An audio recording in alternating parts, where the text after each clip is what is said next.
Imagine living a life so dull, so utterly predictable, that every day feels like a repetition of the last. A life where the mundane has taken root so deeply, it chokes out any flicker of excitement or passion. This was Adam Bell's world. A history professor in Toronto, his existence was a monotonous cycle. College, apartment, and the quiet intimacy with his beautiful girlfriend, Mary. But beneath this suffocating routine, a terrifying secret was about to unravel, one that would force him to confront the darkest corners of his own mind. Adam was a man adrift. His apartment, stark and empty, mirrored the emptiness he felt inside. Every day, the same lecture. Control. It's all about control, he'd drone. He'd speak of dictatorships and censorship, about how they limit culture and expression, about how this pattern repeats itself throughout history. Little did he know, he was speaking directly about the war raging within his own soul. One evening, after another day indistinguishable from the last, Mary tried to be intimate with him, but Adam, consumed by an unspoken weariness, pulled away. Later, as he drifted off to sleep watching a movie he'd rented, a chilling dream pierced the quiet of his mind. He saw himself on screen, not metaphorically, not abstractly, but an exact duplicate. The shock jolted him awake. He rushed to the computer, his heart pounding in his chest. He searched, frantically, for the actor's name in the movie credits, and there it was. Anthony Clare, professional name Daniel St. Clair. How could someone look exactly like him? The question clawed at his sanity. This was no mere coincidence. This was an invasion of reality itself. Adam found a torn photograph in his home, a picture of himself with a girl whose face was ripped out. The man in the picture was identical to Anthony. Driven by a desperate need for answers, he tracked down Anthony's talent agency. But when he arrived, the security guard, mistaking Adam for Anthony, handed him a confidential envelope meant for the actor. "Man, you haven't been around here for ages," the guard remarked, adding it had been 6 months or more. This seemingly innocuous detail, you see, was a crucial hint to the deeper truth, one that tied directly to Anthony's wife's pregnancy. Inside the envelope, Adam found Anthony's home phone number and address. He called, his finger trembling, but the voice that answered wasn't Anthony's. It was a woman, Helen, Anthony's pregnant wife. She heard Adam's voice, and immediately, she thought it was her husband, Anthony, playing a joke. "Why are you kidding me? Why don't you come upstairs?" she said, confused. Adam, terrified, hung up. Later, Adam called again, and this time, the true Anthony picked up.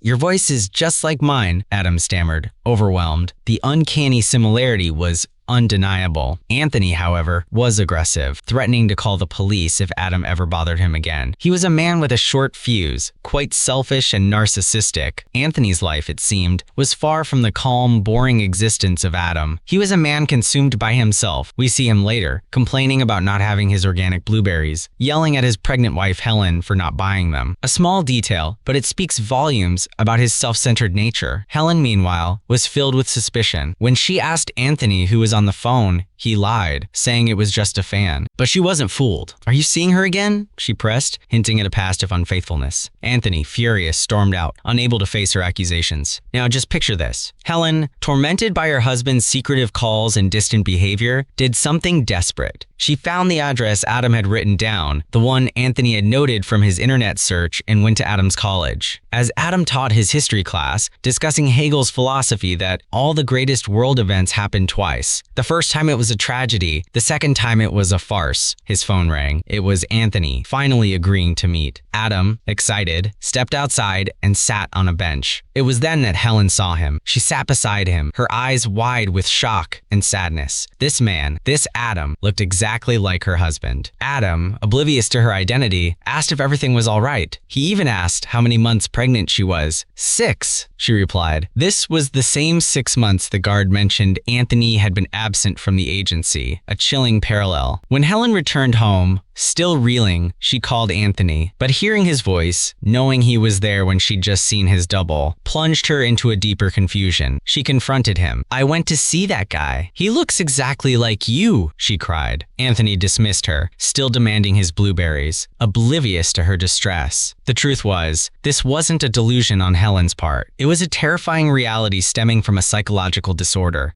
The day finally came for Adam and Anthony to meet face to face in a hotel room. The resemblance was absolute. "We look exactly alike," Adam had said to Anthony over the phone, and it was true. When Anthony asked, "Do you have a mark on your stomach too?" and revealed his own, Adam was overcome with fear and panic because he had the exact same scar. Adam, deeply disturbed, handed Anthony the confidential envelope and fled. He wanted no part of this terrifying mirror image. But Anthony, the manipulative, self-involved actor, had other plans. He began to stalk Adam, observing his daily routine, especially his beautiful girlfriend, Mary. Anthony wanted what Adam had. He wanted Mary. Adam, desperate for answers, visited his mother. "Do I have a twin brother?" he asked, his voice laced with confusion. His mother's reply was direct, devastatingly simple. "No, you are my only son," she said. She reminded him of his past desire to be a third-rate movie actor and told him to quit that fantasy. She even offered him blueberries, but Adam, like a child, refused. "I don't like blueberries." "Of course you do," she countered, implying a deep, repressed truth. This conversation was the movie's subtle, yet powerful, revelation. His mother's words, "You have enough trouble sticking with one woman, don't you?" subtly alluded to Jake's fear of commitment and past unfaithfulness. She knew. She understood the internal battle her son was waging. As Adam left his mother's, he saw it. A gigantic spider monster, looming menacingly over the city. This was no hallucination. This was his subconscious, manifesting his deepest fears. The spiders, you see, are a profound, unsettling symbol throughout this entire story. They represent women, specifically Jake's fear of commitment and entrapment within marriage. A spider's web, much like a marriage, can feel like a cage to someone like Adam, someone who feels his freedom is being dictated and controlled. The female spider, often killing the male after mating, reinforces his dread of being devoured or losing himself in a relationship. The monumental spider he saw after visiting his mother, it represented her, a towering figure of influence in his mind. Now here's where it gets even deeper. Anthony, the actor, practiced in front of a mirror, preparing for his most audacious plan yet. He confronted Adam, yelling, "Did you fuck my wife?" Adam denied it, but Anthony wasn't listening. "You're giving me your clothes and your car," Anthony declared. "I'm gonna take your girlfriend on a little romantic getaway, and then I'll be gone. Then we will be even." He wanted to balance the scales, to rectify what he perceived as an injustice. Adam, under duress, agreed. In a twist of fate, Adam, now wearing Anthony's clothes, went to Anthony's apartment. The building guard, mistaking Adam for Anthony, started talking about the exclusive underground sex club from the film's opening. "I can't stop thinking about the other night," the guard reminisced, mentioning they changed the lock and sent out new keys. Adam, having no idea about the club, just nodded. This confirmed that it was Anthony, the unfaithful, narcissistic side, who frequented such places. Inside Anthony's apartment, Adam made a profound discovery. He found the missing piece of his torn photograph, a complete picture showing Helen, Anthony's wife, by his side. This wasn't just Anthony's wife, this was his wife, a profound revelation of a shared reality. When Helen arrived home, she sensed something was off. Adam, trying to act like Anthony, was uncharacteristically polite. Helen's words, "Did you have a good day at school?" were a subtle yet pointed question. She knew he was a history teacher, and this was her way of gently trying to pull him back to his true self. But Adam, consumed by his internal turmoil, couldn't respond. Meanwhile,